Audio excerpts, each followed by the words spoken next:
Here's a list of the top 10 most frequently asked definitions for IGCSE chemistry.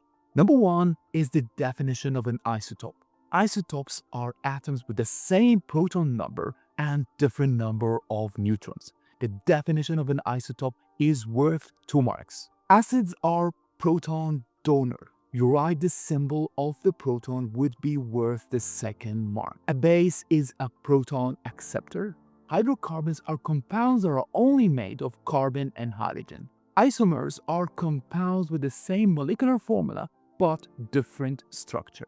Unsaturated hydrocarbons are the ones that have carbon-carbon double bonds. Electrolysis is the breaking down of an ionic compound in molten or aqueous form using electricity. Equilibrium is the case where the rate of the forward and the backward reactions are equal and the concentration of reactants and products are constant. A catalyst is a substance that speeds up the rate of chemical reactions by lowering activation energy without being used up. A compound is a substance that are made of 2 or more elements that are chemically combined. An amphoteric oxide is the one that reacts with both acids and bases.